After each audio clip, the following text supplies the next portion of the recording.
Welcome to Barrett and Baxa Media SCHMEDIA. Everyone else has a podcast, why not us? Come along and join the chosen few as we mock the media and ridicule the ridiculous. Get ready as we excite the ears, irritate the eyes, and tantalize the taste buds. Okay, maybe not the taste buds, but you get the point. Let's get the party started. Here's Steve Barrett and Bob Baxa. Hey everybody, how you like my new open on the podcast there, Wow. Bob? Wow. What do you That think is so of that? professional. What? What the hell? What is this? I got This it. is- I still, and then I you still come to got it. us. I feel like this is a big letdown for the people after Yeah. such a professional. We are not professional. That is more professional than us.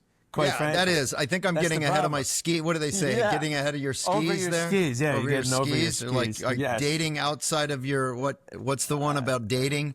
I don't. You're batting. Oh yeah.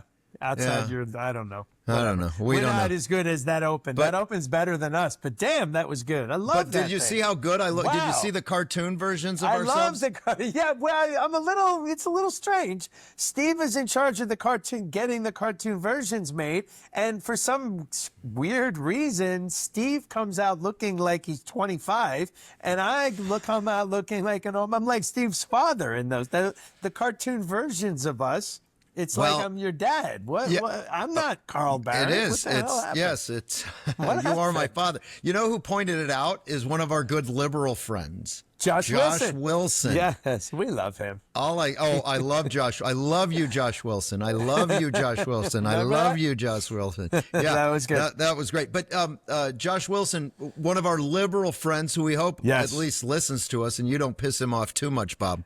He and I actually, we had for many years, he and I mean, I was friendly with him when we were at Channel 9. I wouldn't say we didn't hang out or anything. And he wasn't really someone who was regularly at the Barrett parties, but, just a few years, when Trump got elected the first time, he and I, for some reason, I don't even fully know why, we started this texting relationship where he was, busting my balls about Trump and I was Yeah. sticking up for Trump. And this went on for years. It went on for Trump's entire first term where he would, of course, all the normal criticisms of Trump and blah, blah, blah, blah, blah. And I would stick up for Trump. And then when Biden got elected, I was like, oh, cool, now we can kind of switch roles. And he was like, nah, I don't feel like doing it anymore. So he kind of wussed out. So, yeah, I want to Seemed call like him a out. cop-out. I He don't know that copped out a Josh little would bit. do that. I don't know that Josh would He do that, but copped who out. knows? He copped out. Maybe he didn't really. Maybe he knew something about Biden that we didn't as the presidency started. Maybe oh, he's wait a another second. one No, of those we all people. knew that when the We all knew. presidency started. Josh There was got out no- of media like everyone else. He is not in like media everyone else, a anymore. smart guy. Yeah, He decided to go everyone's somewhere smart. where there's money to be made, which is Right. not in podcasting, apparently. No, so, no. Yeah, but this is not a money so making. Josh, we both worked with Josh at Channel 9. Josh was actually a fantastic reporter. He was one of the best Yeah. reporters that Channel 9 had. But I already put it out there on Facebook that this is going to be a WFTV heavy Yes. podcast episode because we're going Right. to talk a lot about our former jobs at Channel 9 and some of the shenanigans that went on. We're going to get into the Megyn Kelly, Jake Tapper interview. That is a very good one, and Jake and Megyn may not be friends after this one. How do you get fired from a job twice, the same job twice? Well, Bob is going to walk us through that. I'll explain why sleeping in the car won't get you to work on time, even if you're sleeping in the parking lot at work. We're going to discuss why anyone would believe the Bidens about medical conditions after the big cover-up. We're going to give you the word of the week for liberals. We're going to throw in some of our pet peeves also. I'm going to have to play some elevator music at one point in this podcast because Bob, I think, is going to get out of hand. And we'll take a little break for a singing Democrat congresswoman. We're getting All a right. lot of feedback on the show, though. Yes. I like we are. that. Yeah. People do seem to like it. Yeah, they do. What was the? People have told me. Well, my friends, it's weird, and will probably happen in this episode. People love when their name is mentioned. So my Yeah. friend Edwin, my friend Brandon, who I mentioned last time, strangely enough, both really like the podcast that Yeah. they got mentioned in. So it's Yeah. funny. It's like every human being does this. When there's a group picture and from a party, what does every human being immediately do? You immediately find yourself. Look for yourself in the group picture. Look for yourself. Everyone does it. So it's the same thing on podcast. Everyone listens for themselves. Yeah, that brings me to the thing that I wanted to mention. So I was over in Wisconsin, back in my home county, and I was riding around with Matt and Mandy Habada. Nice. And Matt and Mandy Habada have this side-by-side, which is basically a two double-seated four-wheel drive that you can drive on the country roads up here in Wisconsin and in Minnesota. But Matt said he loves the podcast. One. Nice. He wants us to go longer, 2. Okay. And he wants Bob to stop interrupting Steve so much, was number 3. Yes, I'm aware of that. Matt, the thing about me, Matt, is that I talk way too much. My parents used to joke that they should have named me Shut Up. My mother had, yes, they think that's funny. We'll just call you Shut Up from now on. Yeah, because that's what they say to me so often. My mother she'll show it to you. I mean, to this day, my mother's 80 years old. If you went to her house in New Jersey, she could pull out my 3rd grade report card, and she loves to show people. 3rd grade, the teacher wrote, Robert is a good student, but he needs to learn when it's his turn to talk and when it's other students' turn to talk. That's written on the report card. So that was, let's say, probably 1977. And here we are in 2025, almost 50 years later. Robert has not learned, I just snorted. Robert has not learned when it's his turn to talk yet. So, Matt, I'm never going to get better at that. Sorry, brother. But you know what I said to Matt? I said it makes my job easier because when I don't really want to talk, I just wind you up and then I sit back and I'm fine. Right. Yeah. So there you go. It's a good partnership. I do talk too much. You're right, Matt. I should stop doing that. Sorry about that. So, so the way that we build this show is that we have a text message thread that we call the B&B thread, and it's just you, myself, and my sister Carrie. My sister Carrie tends to do some research for us, and she tells us sometimes when we're way off base on things, which is something I like out of her. Carrie, very smart. She's got like a double major. She's got a political science major from the University of Wisconsin and a history major from the University of Wisconsin. Wow. So she's very, very smart. She really follows politics and really follows current events.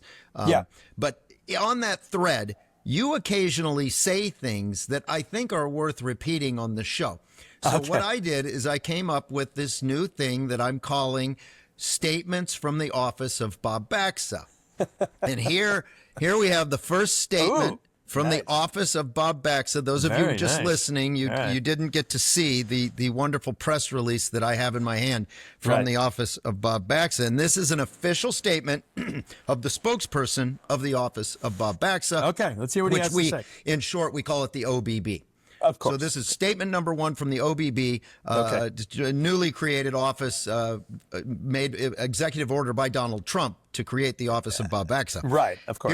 Here's what the spokesperson is saying. And I want to get your response on the backside of this, okay? To this statement. All right, good. The statement reads, I will absolutely never apologize for something I said. If you don't like it, turn the fucking podcast off. And in fact, effective immediately, you are banned from listening just because you didn't like one of my pearls of wisdom. Yes, that is true. It always cracks me up when people complain about something they heard on a podcast or they heard on a show. Don't watch it. I mean, is someone forcing you to watch this podcast? Like, seriously, don't listen. If something I say sucks, then don't listen. I mean, I'm not going to apologize. And I have to say, I did kind of steal that from Matt Walsh. Matt Walsh has also said something to that general effect. You love Matt Walsh. Yeah, I do. I love him. Jeez. He refuses to apologize. And he's right. And here's what he says. And this is what I also say, to be serious. The left hates us no matter what. If you are a conservative, the left hates you. So they do this thing where they pick something that they say you said. It's not what you actually said. They take a thing, twist it into something you didn't say, and then criticize you for the thing you didn't say, and then demand that you apologize for that thing that you didn't say. And people grovel and apologize, but it's never enough. The apology will never be enough. You'll never get the left to say, oh, well, now that you've apologized, now we like you. That's never going to happen. So you might as well just start off right at the beginning, say, F you, I do not apologize. I say it more. I triple down on what I said. So F you and the horse you rode in on, you stupid leftist. Effers. That's what I say. Wow. Yes. That's what you get out of the office of Bob Baxa, I guess. Right. That guy is crazy. All right, we're That's moving a good on. Statement. We're All moving right, on, and today is, like we said, it's a jam-packed Channel 9 episode because we're going to be talking about a lot of things Channel 9 related. One of the things that I wanted to talk to you about was another time when you screwed me over. Everybody knows the Festivus story at this point, which was like a holy shit screwed over. But another time that you screwed me over was a day. So we used to both work the morning show at Channel 9. And normally I'd be out in the field. I'd be at a murder scene or doing something like that. But sometimes I would have to report like in the studio. You know, I have to be either standing in the studio or on a newsroom camera, which was right outside of the studio door.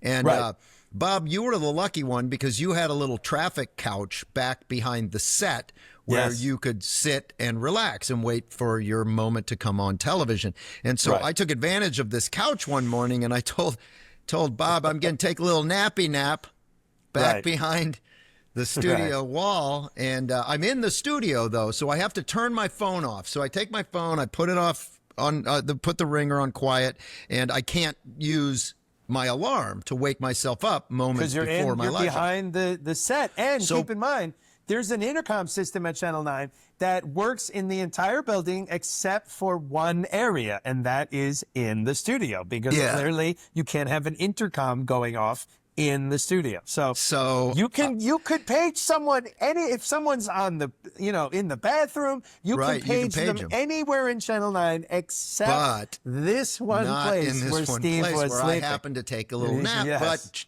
Bob's only job that morning was to wake Steve up before his live shot. So Bob's doing the traffic and weather every 10 minutes or on the nines or whatever the hell you guys used to say. And in my defense, it didn't take me long to forget about you. I forgot about you by the time you got to the couch. I had already forgotten. I wasn't even asleep yet. No, so I'm laying on this couch, and the next thing I know is I wake up. Bob does finally wake me up, but Bob wakes me up saying, "Hey, Steve, you're missing your live shot right now." And I'm hearing through the studio speakers my voice, and my story is airing. Right. And I don't even have time to get up and run for my live tag to get in and get my mic on and everything like that. So I completely, you messed up. That was I'm sorry about that. That was a fun morning. Bad. And I think see, we used to drive Jason Balthazar nuts because he was the executive producer in the morning. There's no other people that would be doing something this stupid. And when we try to explain to him, well, Steve was going to take a little nap and Bob was going to wake him up, and he's like, all right, well, what happened? Neither one. It was stupid of you to take the nap. It was stupid of you to not wake him up. You both equally are you're idiots. in as much trouble as me. Yeah. You both are idiots. Because no one was surprised that I had fallen asleep. Right. Because I'm spending every night up, playing, being play. You were known Steve, for fun burning Steve. the midnight candles. Yeah, I was fun boy at all times. Yes, Well, that brings us to the parties that we used to have. So one of the best Channel 9 parties was a birthday party, not a birthday party, a Halloween party. Yes. That I had one year. And it was in the middle of the Occupy Wall Street movement. And this is when all of these protesters would just occupy a park in various cities. And it started right on Wall Street. And they would lay there and they would have all their signs and everything. And their tents would be set up and they would live in these tent encampments. And so I took a bunch of dummies and a bunch of fake tents and put them out in my yard, as if there were lots of people sleeping in my yard, and I called it Occupy Bithlo. And if people don't understand, Bithlo is this little tiny town in Florida, and I always say it was founded by John Bithlo, who was the first guy to take a car and put it in his yard and let people take parts off of his car. Because it's very rednecky. It is very rednecky, and there is a scrap yard for every type of. There's a school bus scrap yard. There's a bulldozer scrap yard. There's even a golf cart scrap yard in Bithlo, believe it or not. Bithlo. So anyway, at Occupy Bithlo, do you remember what you came dressed as? I came dressed as Steve Barrett, and I went very far with this costume. You were well known for wearing wrinkled shirts, so I took a shirt, a Channel 9 shirt. Greg Warmouth gave shout out to Greg. Greg Warmouth gave me one of his old Channel 9 shirts. I balled it up into like a wet ball and then just put it like in a corner so it would dry in a wadded ball. So when you opened it, it was just a mass of wrinkles. Then I actually went, and I wish I remembered this woman's name. There was a woman at Channel 9 who did the ID cards. So I actually went, like, the Halloween party is I think like, that was let's Randa say, Black. I think it was Randa. so it's like Friday night is the party, and on like Tuesday afternoon, or after the show was over, I go upstairs and I explained to her, I want to dress as Steve Barrett.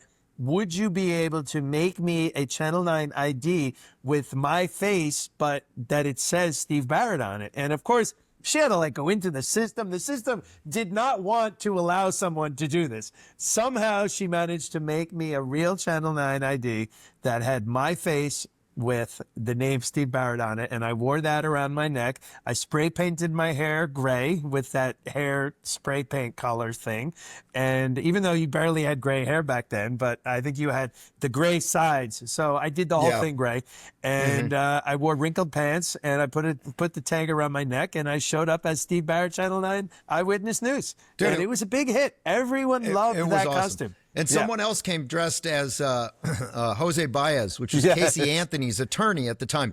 Right. And all they did was print out a picture of Jose Baez's face and tape it to their own face. So they walked around. I just thought of something we can insert into this spot. So when you're watching this, there is a famous picture of me dressed as Steve and the guy dressed as Jose Baez. I will send you that picture. We'll insert it in right here. Insert it into the podcast because I know that picture exists. Right. That was one of your great Bob, parties. I've got some demonstrative things here that people are not going to be able to see if they're listening to the podcast, but I'll explain them. Look at this old radio microphone. Wow, look at that. Yeah, That's it's cool. an old radio microphone given to me by Gary Singer, who is an old Love photog. Gary Singer. Also, Gary collected mic flags. So look at all these Channel 9. ones. These are old Channel 9 mic flags, various Nice. versions of the Channel 9 mic flag. Look at that. And What's up, Gary? This is my last mic Love Gary flag that I Singer. ever had. Oh, yeah, and ever that's used. the So one I that's- recognize. Yeah, that's almost the current Channel 9 mic flag right there. Yeah. And then not just that, but here, this is an old Channel 9 WFTV Wow. Look at Bell and Howell Holy crap. 70DR film camera. So you open If this you're baby listening up. only, Steve If you're is listening showing only, something. It looks like it it's comes out of super an cool. optometrist office or something. Yeah, I know. It looks like you're getting an eye exam right now. Yeah, it does. It But kinda that looks is a like that. Channel 9 WFTV camera Nice. from Gary Singer. Thank you, Nice. Gary Singer. So Yeah, I've got that's lots of pretty little- cool. I think we nice. call those artifacts now. Hey, by the way, do you like my shirt? This is exactly what I voted for. I know. I'm wearing I see that, just to piss off our liberal I see listeners. that. As long as we're like, showing. for instance, Josh Wilson would hate Josh this shirt. Wilson. Yeah, he would hate it. So I'm also wearing, but this is like my You have a NASA professional shirt on. podcast outfit. Okay. So only podcasters and hackers wear hoodies? So you put the hoodie up, and you're a hacker. Oh, got See? it. I'm a hacker. Nice. Now you put this down, and I'm a podcaster. You're a podcaster. You see, Got it's it. like two All right. outfits in one. All right, Cool. I'm going to put some of those things away while we All right. talk about something that is going on currently at Channel 9, something that makes me very happy. Okay. There is a guy, he was the managing editor when I was at Channel 9 last, and he's fantastic. Loved working with him. And he just goes by Mace because his real name is Mike Mesilic. Okay, I don't know him. No He one, sounds there's like no he has one a on long- earth that can pronounce. He Say his has an name. unpronounceable last name that ends in ski and begins with an M, and it's Mace something. So everybody just calls him Mace. Well, Right. Mace sort of, I don't want to say unceremoniously, but he lost his job at Channel 9 at one point when a brand new news director on her first day, Tina Commodore, she came to work at Channel 9, and unfortunately on her first day, Mace let someone say something on the air. It was a swear word, but in context, it was one of these things where this wasn't the kind of thing that this person would ever say, and the reporter asked permission to quote this person and say something. It was something like bullshit or something, sort of, I mean, now you listen and every politician's throwing Seems the like nothing. F-bomb around on every network at all times, so it doesn't matter anymore. But at this time, it was kind of a big deal, so Channel 9 and Mace parted ways. Well, come to find out, just recently, because I wanted Mace to start helping us out with this podcast. I was kind of trying to go, hey, Mace, why don't you help us do this? Because he's a great producer. Well, Mace got his job back. And, nice. Well, I don't know if he got his job back, but he is back temporarily filling in for that same news director that that had to let him go on her first day. And nothing bad about Tina. It's just that was kind of what she had to do that day. But it's nice that Mace is back there. But it reminds me of another person that I know that was fired at Channel 9 and then somehow ended up back at Channel 9. You were fired from Channel 9 twice, which maybe First of all, I was never fired from Channel 9. Yeah, I did not work at Channel 9. I was never an employee of Channel 9. I did not work for SCHMEDIA. So I was always a Metro Traffic employee. I was like a contractor. So if you have if you're working at like an accounting firm and there's some outside guy who comes in to do a particular project and he's not an employee of your firm, he works for that other firm and he's assigned to your firm for a certain length of time. So that's kind of like what it was. I worked for Metro Traffic, and then one day I was out buying crack on off of Colonial Drive at one of the crack hotels, and I got your own free time, right? Yeah, I got pulled over by a cop. Long story short, the cop found the crack on me, and actually nothing happened for months. It's a whole weird story. You can go find it in the Orlando Sentinel. But eventually, I was arrested at my residence, and it was so weird because I'm sitting in the jail and at the 30th Street Jail, and this cop, like, they put everyone in this big, huge room. It really just looks like the waiting room at the DMV. It's not like being in jail at first. You're all sitting in this big room, and there's cops in there, and this cop, like, walks by me, and he, like, does a double take and looks at me, and he's like, hey, welcome to our facility. And I knew right there, clearly this guy just recognized me. So I got out. My friend bailed me out. Larry bailed me out. And within an hour, Channel 9 had called me and said, yeah, don't come into work tomorrow. So, and then Metro Traffic fired me that night. So I was fired. I was gone. I went off to Fort Lauderdale. I worked at a gym for children. My friend Rena hooked me up tremendously. Love her. She gave me a job. And then one day, Bob Jordan called me up out of the blue. A year later, called me up and was like, are you clean? And of course I wasn't, but of course I said I was. And he said, lied about that a lot back then. I lied about that a lot, as all drug addicts do. And he said, do you want to come back? And I was like, F yeah. So I feel like to this day, I must be the only local reporter who was arrested for crack, fired, and then brought back in. And I came back and picked up right where I left off. I remember in the morning show. The news, it sent a shockwave through the newsroom because it was like, what? Bob Baxa was arrested for what? And it seemed to everyone like it had just happened. Like, oh, that must have just happened last night. But it had been months earlier that you were supposed to be picked up or whatever.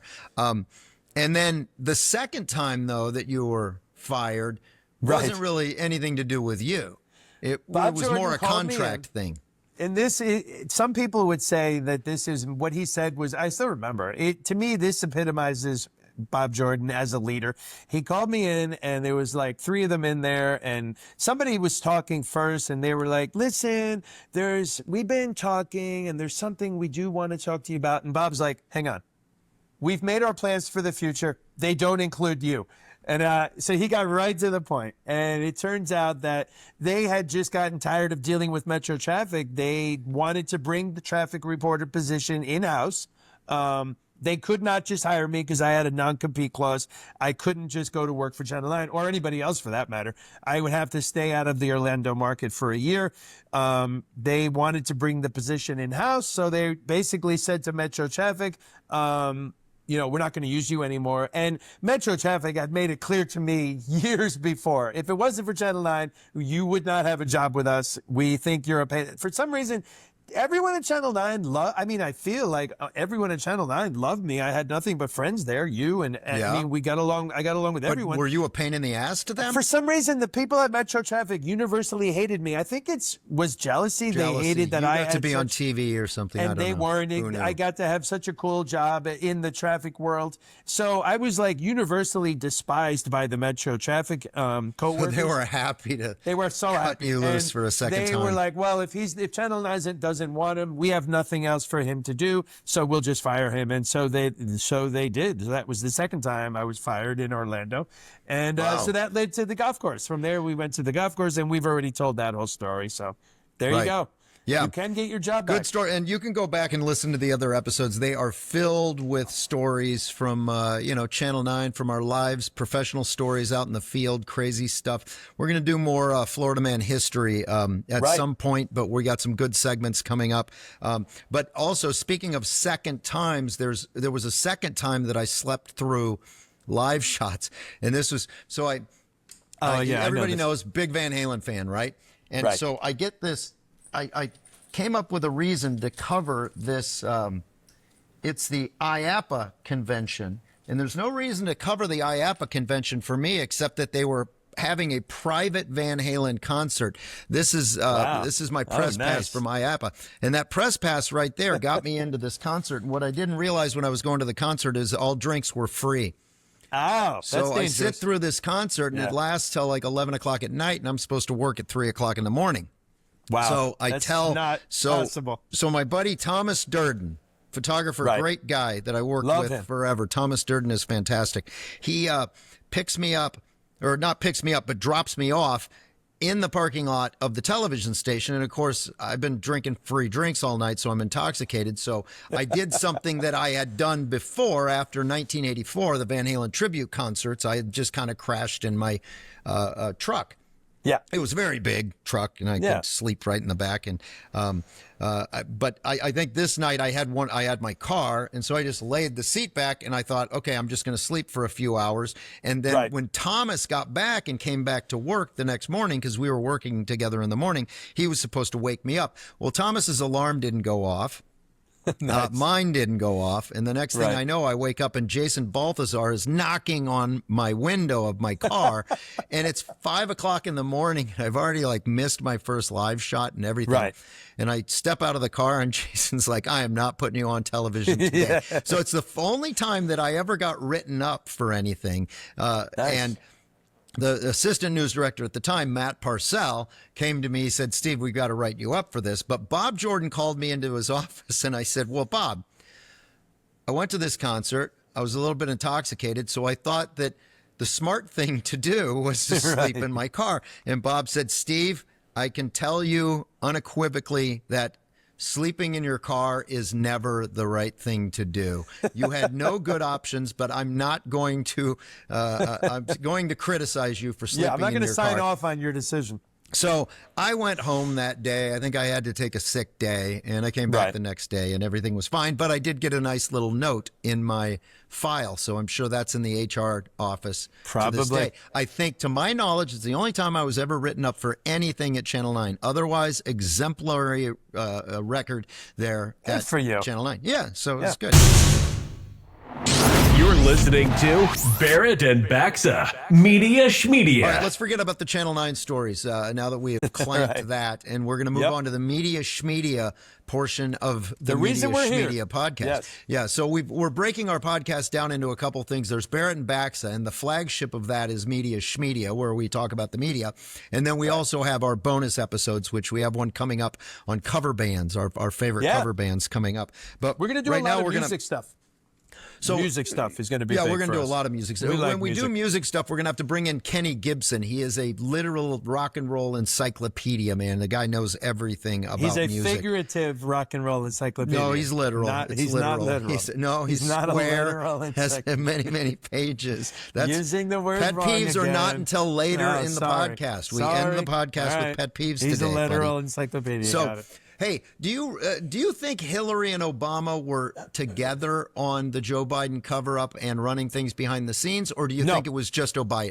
Just Obama. Obama. Yeah, 100% Obama. Biden. We'll call him Biden. Yeah, it's Obama. I really, I mean, and we're going to show that clip of Obama from the Colbert Show. It has become absolutely clear. First of all you have to do, start with the fact that it was tradition for presidents to move out of Washington, D.C. And the reason was for the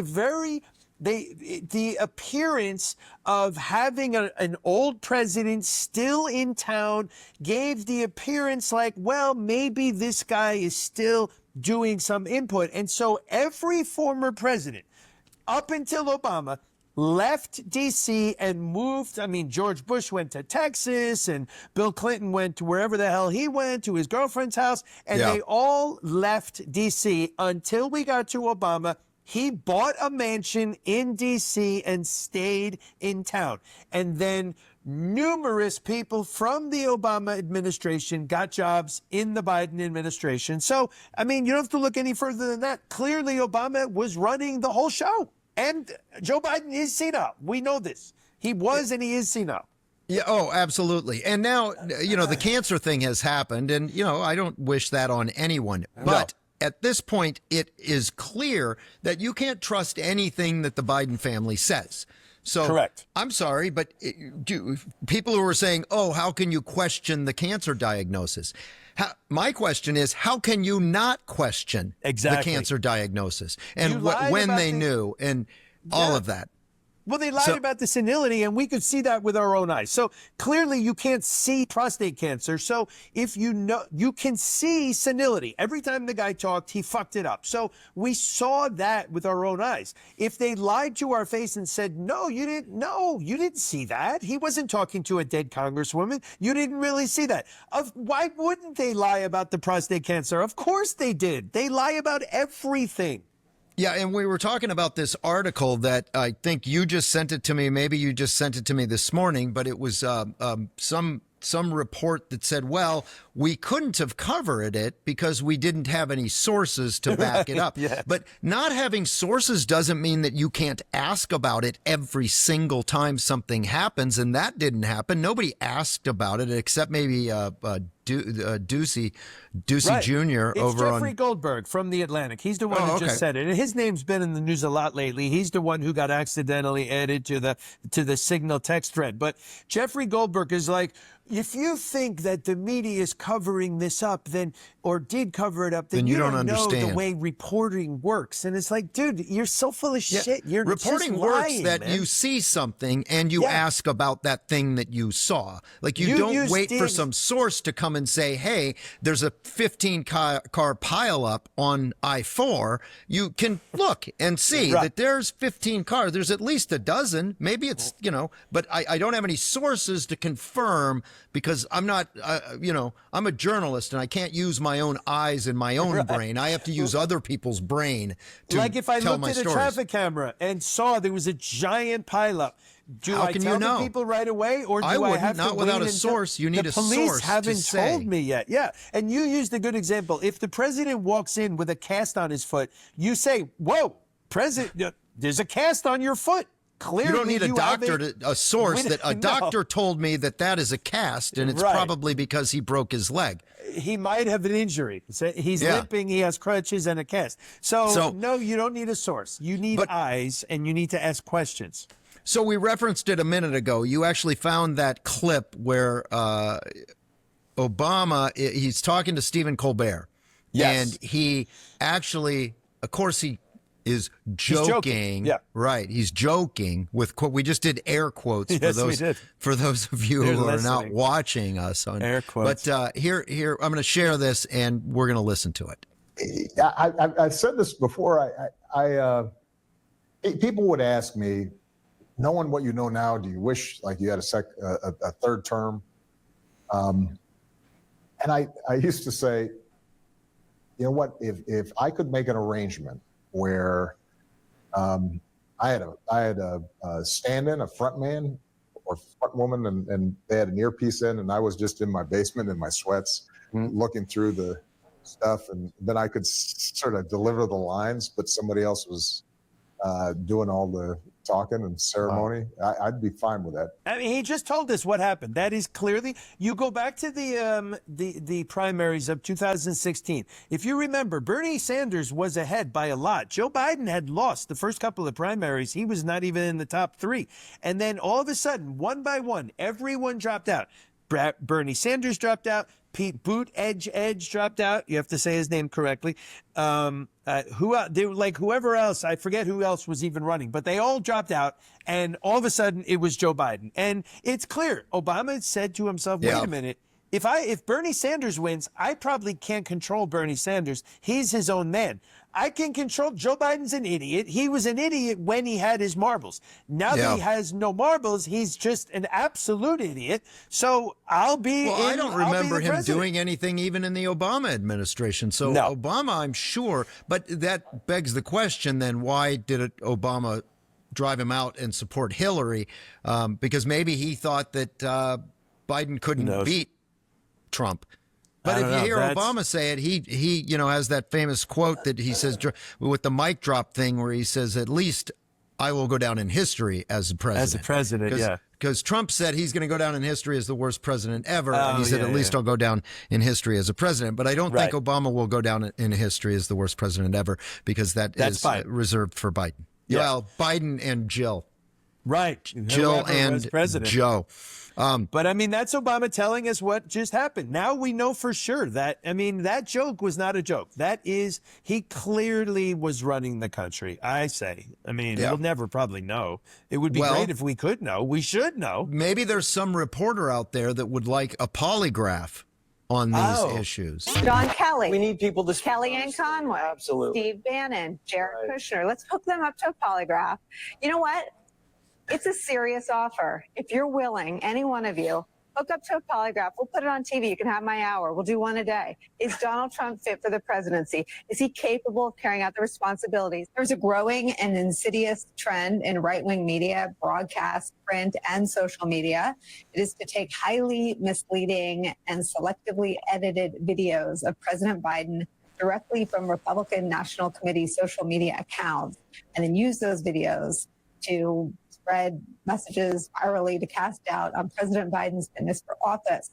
Cheap fakes, videos of real events that are intentionally manipulated. I hate Nicole Wallace so much. So the first clip is Nicole that's Wallace so ridiculous. In 2018, talking about putting members of the Trump cabinet, Trump administration on a polygraph to ask him if Trump's fit for office. And then that same woman is talking about cheap fakes of Joe Biden and his mental fitness. We should hook Nicole Wallace up and ask her if she was purposely trying to cover up the United States. Yeah, because she's so partisan. She was God. Purposely. There's no way. You know, Nicole Wallace, all of those people at MSNBC knew damn well that there's a problem with Joe Biden. And they were carrying the water. Right. They absolutely were. And so that's the problem that the Democrats run into now, is that no one can be trusted. Basically, everyone, whoever runs for president, they're going to say, what did you know and when did you know it? And they're going to point out, they're going to find all these examples of whoever that is saying, oh, Joe Biden's just fine. So they're going to have to find, I think, a governor, at least someone outside of Washington. Can't be a senator, certainly cannot be anyone that was on Joe Biden's cabinet. Right. Because the cabinet members had to know this was going on. And so either the Democrat Party has to splinter and break up into different parties, rename themselves and clean house and get rid of everyone in the party that had anything to do with any of this cover up, or I don't think they're going to get enough votes to even hold a House or Senate anytime in the near future. I mean, Philip Morris became Altria. They changed their name from Philip Morris, so maybe the Democrats become something else. But even BP dropped Amoco for years because of the oil spill. Right. But even a governor is going to be on record probably, even like all the main governors, whether it's Gavin Newsom or Josh Shapiro, they've all been on record saying that Joe Biden was not senile and that he was fine. They all said it. So who do they know find? That was bullshit. Who do they find that can run without that stink on them, as an outside guy like Stephen A. Smith? Maybe that's who they might really go with. I mean, it's possible. I don't know. That would be crazy for them to bring in a total outsider, just like Trump was a total outsider. Maybe that's what they'll do. So let me see what. Yeah, let's clank that. And tying in with what we were just talking about with the Democrat Party, you made a good point that the Democrats, like, we both watched The Five. We both like Harold Ford Jr. He's a very sort of reasonable Democrat. And the problem with the Democrat Party is, unlike Harold Ford Jr., who you can ask him a reasonable question and he will give a reasonable answer, and he will criticize the Democrat position if it deserves criticizing. Harold Ford is too reasonable, but the Democrats, the rest of the Democrat Party does not do that. They can't answer questions, which leads to crazy stunts like going to El Salvador. I mean, all they have is stunts. You were pointing that out the other day, that all they can do is stunts. They can't give answers to questions. And this is one of the best stunts here. So this is LaMonica What's her name? MacGyver. LaMonica MacGyver. Right. She's the congresswoman who was eventually, or has been charged, arrested and charged for assaulting the ICE agents or the ICE detention officers in New Jersey a couple of weeks ago, or a week and a half ago. So let's listen to let's listen to her response to a reasonable question from from an MSNBC, a CNN anchor. It's a CNN anchor. Congresswoman, you are now facing a federal charge, though. Are you afraid of what's going to transpire now?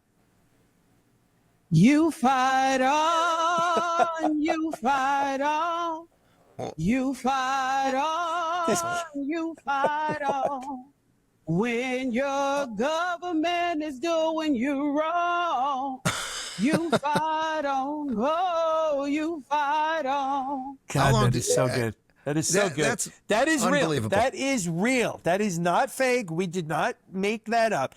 That's what this insane woman actually did on CNN. I mean, think about a reasonable answer. She could have said, well, you know, there are pending charges. My lawyer said I really shouldn't get into it. I don't think I did anything wrong, but I can't really get into the specifics. But this is what they do when they're presented with a reasonable question. They can't. They just have to come up with let me showboat in some way, because there's no way that I can actually answer this question. Right. When the real what was the question? I can't even remember what the question was. It was, were you concerned? You've now been charged. Right. Are you concerned? I mean, you can say yes. Of course, I'm concerned. It's a serious charge. But I think that it was ICE that was acting inappropriately. And it's pretty obvious on the camera, on the body cam, that I did do what I am accused of doing. So there's no way that she can confront that in a reasonable way and without, admitting to what she did. Right. So this is the tactic that they have now, is just these ridiculous. And are they the worst? Do they not have anybody who can carry a tune? I guess not. They're horrible at singing. No one can sing. And it makes you look so idiotic. No. This woman can't answer a simple question about, we saw you on video. You assaulted officers. You're guilty. We saw it on video. Okay. So singing is not going to get you out of this, sweetheart. No, it's not. And so another example of this kind of thing is a video montage we're going to play right now that is basically all kinds of news anchors and pundits claiming that Biden has no power over the border. There's nothing that Biden can do about the border. And they really believed that. But on the backside, we'll talk about why isn't anybody saying anything about what has happened in the last 4 months. Right. Republicans keep saying Biden doesn't need Congress. He can stop what's happening at the border all by himself. Can you fact check that for us? Because let's hear the fact check. Yes. Saying largely wrongly, right?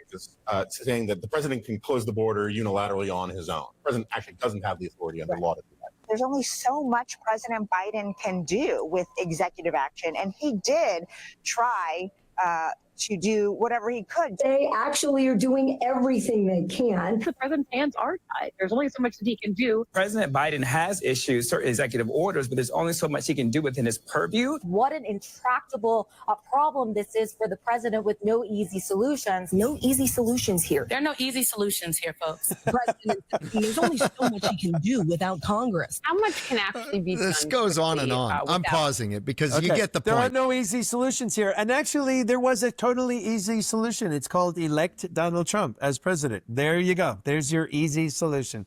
It's ridiculous. They're so ridiculous, man. They really because border crossings are down like something 97%, like 98%. Yeah, 97, 98%. So clearly there was something that could have been done at any moment. And but enforce Biden the law. There's laws. Here's the problem. Biden couldn't do it. It is true. Biden couldn't do it because Biden couldn't do anything because Biden wasn't really in control.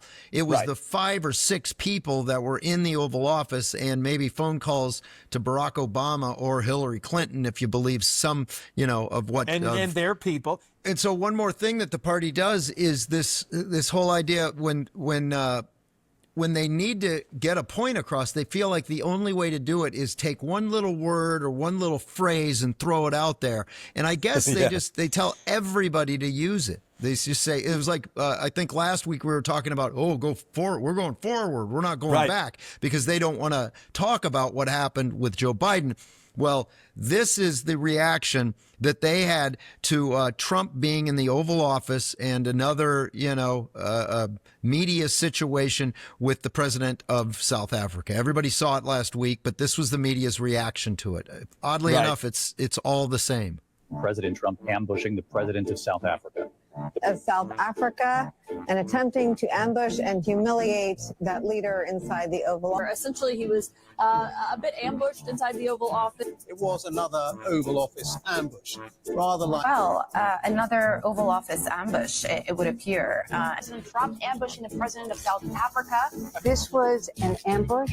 It was orchestrated. Like an ambush in there, kind of like the President Zelensky meeting in the Oval Office. So ambush was the word of the week, apparently. They must put out a talking point. I mean, because that was CNN, ABC, even the BBC. They're even sending it across the pond. And I think one of those was like an Australian news outlet or something like that. It's so weird. I mean, who sends these memos out that the word is ambush? It must say like right in the subject line, like the word of the week.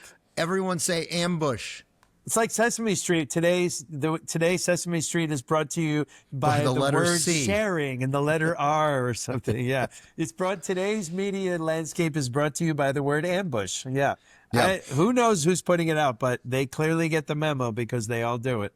But I'll tell you what, the biggest and best media smackdown came from Megyn Kelly this week. Okay, and we're gonna watch a little bit of her interview with Jake Tapper and this other guy, Alex. Something. We don't even care. We don't care who he is. No, it's not important. He won some award at like the White House correspondent. He's from Axios. But watch, I want you to watch in all of these clips. The poor guy has to sit there like a deer in the headlights, just staring at the camera, wondering, well, is anybody going to ask me any questions here, or is this all about Jake Tapper? And it did turn out to be mostly about Jake Tapper. Right. One of the things that emerged was that there were two Bidens. One was the fine Biden, serviceable, adequate, and the other one was a non-functioning Biden, and that's the one we saw the night of the debate. Okay, Bob, the thing that stands out to me first and foremost there is that he said there were two Bidens. There was the non-functioning Biden, and then there was the Biden that was adequate. Yeah, where was that? I never saw that guy. Yeah, well, we never saw it, but even if there was a Biden that was just adequate, is that what we want out of a president? Is someone who's adequate? I mean, no. Can we get better than adequate? They'll do all right. They're fine. Whatever, it's fine.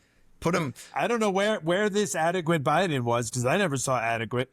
I saw well below adequate and totally senile. Those are the two things that I saw. So I don't know where the adequate Biden was. I did not see him. And somewhere in here, Jake Tapper, I'm not going to play this clip, but Jake Tapper says, and I kind of wrote down the quote, he says that this, being the cover-up, meaning the cover-up, that this might be the most appalling thing that the Biden family ever did. And what I want to know from Jake Tapper is, if this is the most appalling thing the Biden family ever did, what are the other appalling things? Right. clearly, if this is the most, then there are other appalling things that the Biden family has done. Yes. Why don't you, Jake Tapper, dig into that and figure out what the other appalling things are that the Biden family has done? I'm sure there are many. Next clip is Jake Tapper trying to show a little bit of humility over the Laura Trump interview that we played either last week or the week before. We played it once on the podcast after he was trying to humiliate Laura Trump, saying that she was making fun of Biden for having a stutter, which no one ever claimed that Biden had a stutter. But this is his reaction to that. Look, knowing what I know now, obviously, I feel tremendous humility about my coverage, that Laura Trump interview, for example, et cetera. She saw something that I did not see at the time, 100%. So Jake Tapper, on one hand, is saying, yeah, maybe I shouldn't have said all that to Laura Trump, but I was being a good reporter. No, he was not. He's so full of crap, man. He is so full of crap. He cannot, I mean, I'm not saying anything new. Everyone has already said this, but Jake, you were part of the cover-up. You covered it up. You hate Donald Trump. Were terrified to say anything bad about Biden, and this is what every Democrat. You can't say something bad about any Democrat because your Democrat buddies might mistake that for praise of Donald Trump and the evil conservatives on the right. And that's it. That's what it comes down to. None of them will say anything negative about any Democrat for fear of being called a right-winger. It's their worst fear that they will be thought of as a Trump supporter. To me, that's what it all comes down to. All right, next clip is what I think's the best smackdown from Megyn Kelly, and I'll play this one for you right now. Megyn, that's what happened. If we're going to do this, here it comes. Let's just stick to the facts here, okay?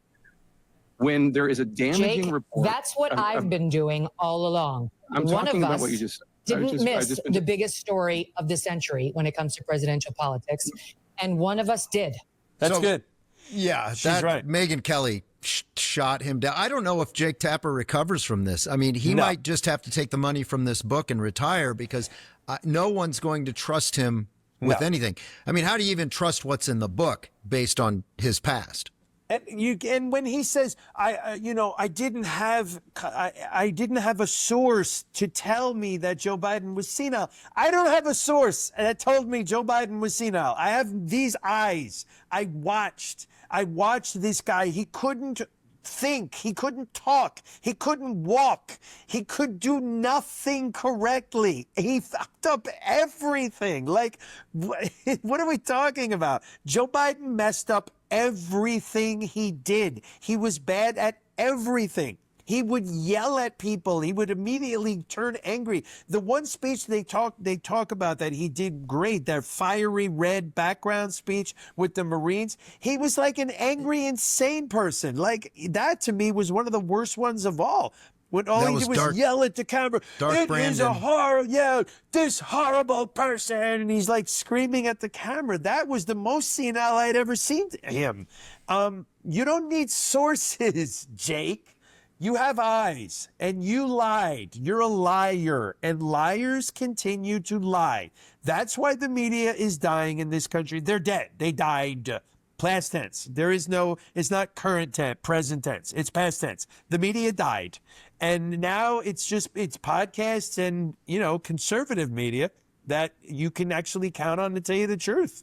I think. I mean, I'm not listening to those people anymore.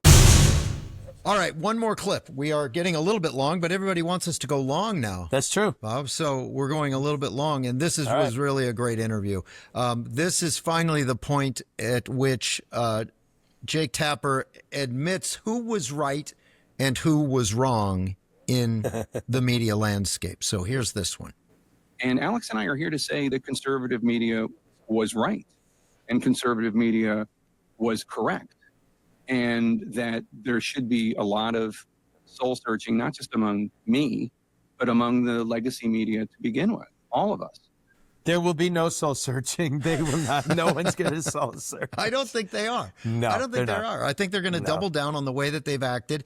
And the next time you see it happening right now. Right, with the cancer thing, like, oh, well, we can't question this. They're already back to, we can't question what the Bidens are saying about anything. We can't question what Democrats say. We just have to take their word for it. If it's a Republican or a conservative of any kind, we have to question everything. But if they are woke in any way, if they are liberal in any way, and certainly if they are Democrats, we have to believe everything they say.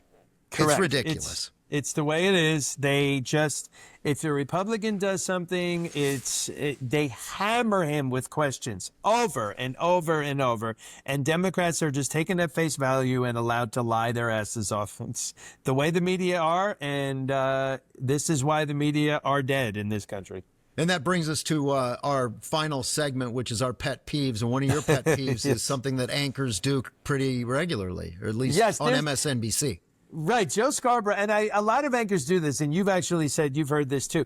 It's an affectation. It's an affectation. First of all, that's a big word. Yes, thank you. A lot of anchors try to act like this is some incredible talent that they can read what someone else wrote off of a teleprompter. Trust me, it's no big talent. Now, just because it's not a huge talent doesn't mean that any old person can do it. I mean, it does take skill to read and actually, kind of come across as congenial. But there are certain anchors, and Joe Scarborough does it all the time, where he acts like it's physically hard to get the words out. And he'll be like, the thing that Joe Biden was doing was so, and it's like, Joe, get it out. What is happening to you?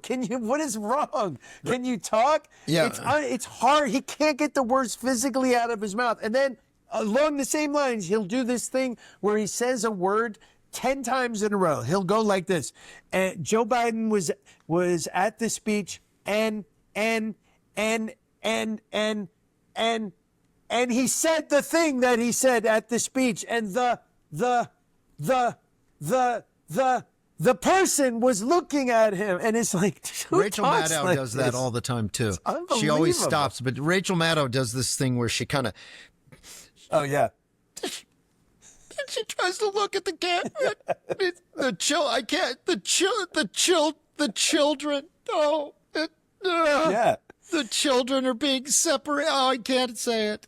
I know. They're so hilarious. fake. They're so fake. All right, my pet peeve is that everybody's impersonating and copying Barrett and Baxa. Really? Yeah. The Five, which we watch regularly, they realized that I'm a huge Van Halen fan, so they started playing Van Halen as their bump music all the time. Because of you. Wow. And here's the other thing that happened. A couple of weeks ago, we talked about how cool the Baby podcast was, the Talking Baby podcast. Now every podcast is doing a Talking Baby version of them. I did see that. So. Yes. Along with the silly cartoon versions of us, I'm going to make a silly cartoon or a baby version. Oh, a baby of version of Barrett and Baxa? So we'll have to see. We'll use AI and make a baby version of some of the Barrett and Baxa clips, just for the fun of it. Why not? Because we want to do what's trendy, even though we apparently are creating what's trendy. It's weird. It's like a catch-22. Do we make it trendy, or does it become trendy? I don't know. Because of us. I think it's because of us. All right, cool. All right, we're already huge. Yes. And everyone knows it. At least in our minds. In my house, we're huge. We're a major podcast in my house. In my house, we are the most popular podcast by far. We're like third most in my house. But, it's top 5. That's pretty good. All right, let's go back to wandering around our houses. We've been at this long enough, Bob. Yes. Well, that's it for this episode of Barrett and Baxa Media SCHMEDIA. Like, subscribe, and do all that other stuff podcasts want you to do. Become one of the chosen few, the in crowd. The cool kids. The ones who are passed out on Barrett's pool deck long after the party ended.